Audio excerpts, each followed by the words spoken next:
Assalamualaikum warahmatullahi wabarakatuh.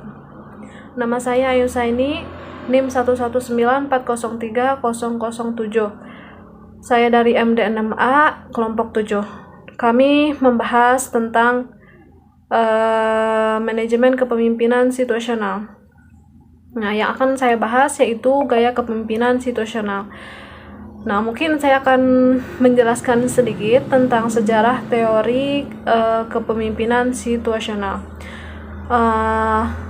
Kepemimpinan situasional adalah teori kepemimpinan yang dikembangkan oleh Paul Hersey dan Ken Blazer pada akhir tahun 1960-an. Mereka menulis topik tersebut secara mendalam pada buku Management of Organizational Behavior yang kemudian menjadi textbook dan sudah terbit hingga edisi yang ke-10. Awalnya, teori ini dinamakan Life Cycle Theory of Leadership Theory.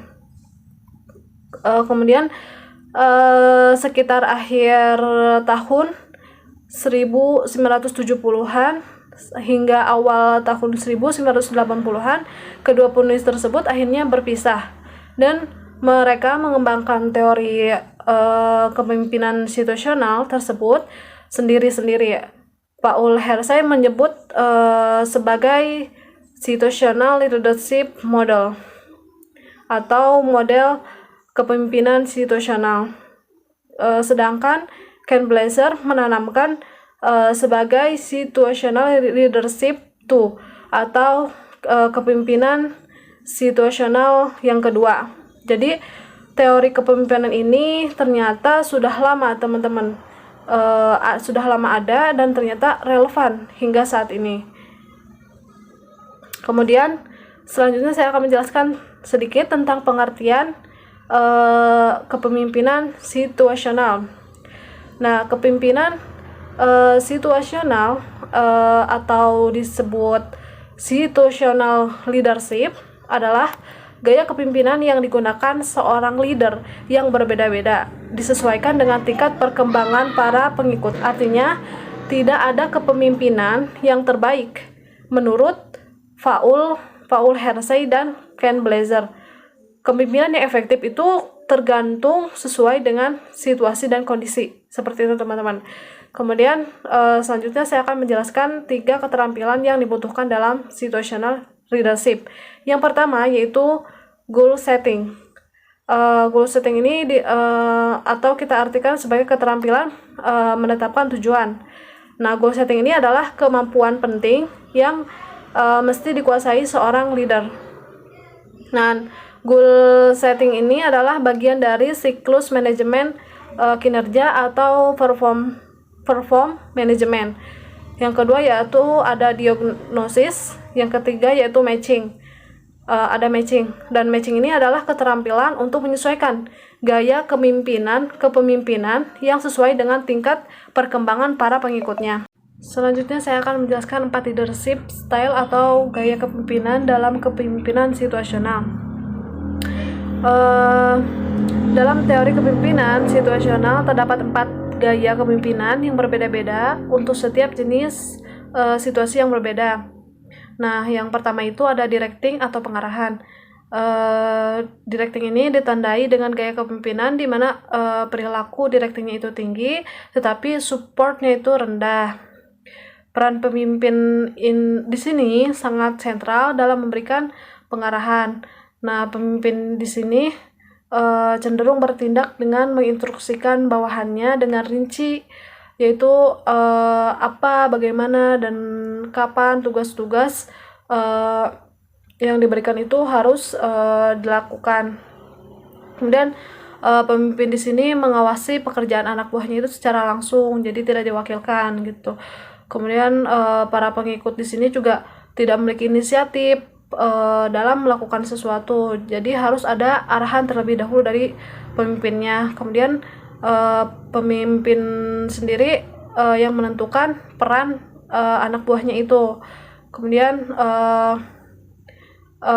pengambilan keputusannya itu dikuasai oleh seorang pemimpin di sini ya. Kemudian yang kedua itu ada coaching atau pelatihan. Nah, di coaching ini sering disebut juga gaya selling, ditandai dengan gaya kepemimpinan di mana perilaku direktifnya itu masih tinggi, namun tingkat supportive-nya itu juga masih tinggi. Jadi di sini itu berarti gaya kepemimpinannya itu direktifnya itu tinggi dan supportnya itu tinggi. Selanjutnya ada supporting atau dukungan. Nah, gaya ini ditandai dengan gaya kepemimpinan di mana perilaku direktifnya itu rendah dan perilaku suportif pemimpin itu tinggi. Di mana leader atau pemimpin di sini mulai mengurangi porsi memberikan instruksi dan lebih banyak memberikan support kepada bawahannya. Kemudian fokus kontrolnya itu bergeser kepada anak buahnya. Kemudian gaya ini muncul di mana pengikut merasa percaya diri dalam melakukan pekerjaannya sehingga pemimpin itu tidak perlu bersikap sebagai pengarah. Dan di sini juga pemimpin melibatkan para pengikutnya dalam proses pengambilan keputusan gitu. Jadi pengambilan keputusan ya, ini dilakukan bersama pemimpin dan bawahannya. Peran pemimpin di sini adalah memfasilitasi dan tetap memelihara komunikasi terbuka dengan anak buahnya, di mana pemimpin menjadi pendengar yang baik serta siap membantu bawahannya. Kemudian para pengikut di sini sudah memiliki kompetensi untuk melakukan tugas-tugasnya dengan baik. Kemudian gaya kepemimpinan di sini juga mendorong individu untuk saling berbagi ide. Kemudian di sini tugas utama pemimpin adalah memelihara kualitas hubungan antar individu dan kelompok. Selanjutnya ada delegating atau delegasi. Delegating ini ditandai dengan gaya kepemimpinan di mana perilaku direktif dan suportif si pemimpin itu sama-sama rendah. Kemudian di sini juga ditandai para pengikut yang lebih dominan dalam perencanaan dan pengimplementasian tugasnya dengan cara mereka sendiri.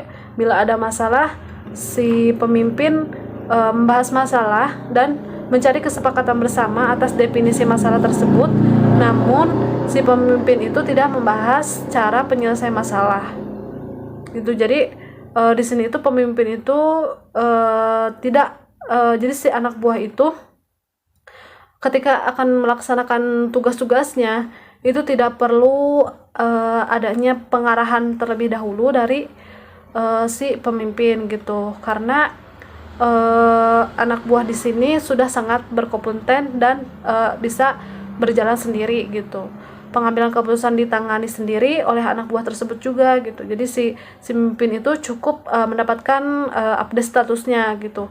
Tugas seorang pemimpin juga hanyalah memonitor kemajuan pekerjaan anak buahnya. Seperti itu. Selanjutnya itu ada diagnosis 4 development level individu dalam kepemimpinan situasional.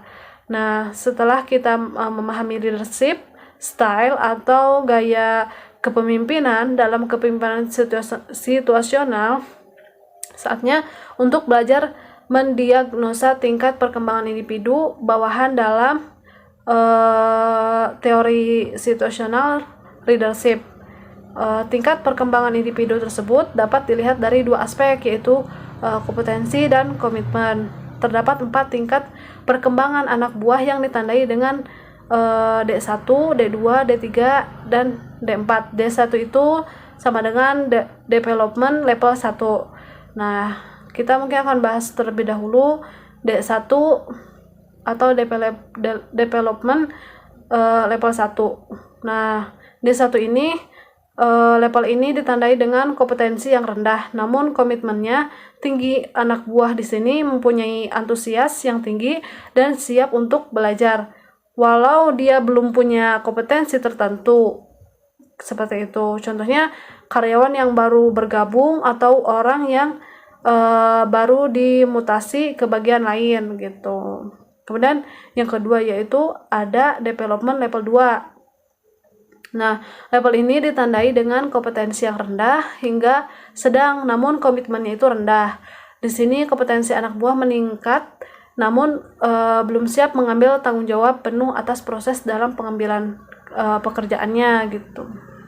Kemudian yang ketiga itu ada development level 3. Nah, level ini ditandai dengan tingkat kompetensi yang sedang hingga tinggi, sedangkan tingkat komitmennya itu bervariasi.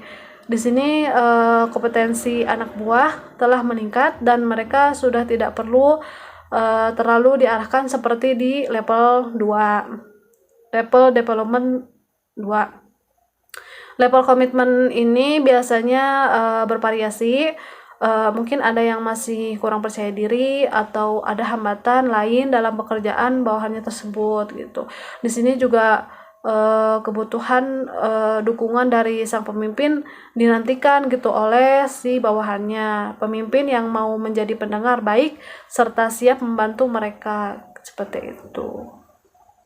Kemudian ada D4, development level 4. Nah, level ini ditandai dengan kompetensi yang tinggi dan tingkat komitmen juga tinggi. Komitmen di sini juga sudah berkompeten sehubung dengan pekerjaannya dan termotivasi penuh untuk mengambil tanggung jawab atas pekerjaannya. Seperti itu. Nah, untuk berdasarkan pengertian leadership style dan development di atas, maka kita bisa mematchingkan atau mencocokkan gaya kepemimpinan yang sesuai dengan tingkat perkembangan atau kesiapan anak buah. Nah, jadi untuk development level 1 itu, maka gaya kepemimpinan yang sesuai itu gunakan S1 yaitu directing. Kemudian untuk D2 kita gunakan gaya coaching. Nah, sedangkan untuk level 3 atau development level 3 yaitu gunakan gaya kepemimpinan supporting. Dan terakhir untuk development level 4 gunakan leadership style delegating. Nah, berdasarkan gaya kepemimpinan di atas, tidak ada yang dikatakan gaya yang terbaik seperti itu. Terbaik, tidak ada yang dikatakan gaya yang paling efektif bagi seorang pemimpin. Mengapa begitu? Karena pemimpin yang efektif itu harus fleksibel dan adaptif di setiap situasi yang ada gitu. Dari sinilah asal mula istilah kepemimpinan situasional. Gaya kepemimpinan perlu kita sesuaikan dengan tingkat kesiapan anak buah yang berbeda-beda. Mungkin cukup sekian dari saya. Mohon maaf apabila ada kekurangan. Semoga ilmu yang saya jelaskan hari ini bisa bermanfaat bagi teman-teman semua. Wassalamualaikum warahmatullahi wabarakatuh.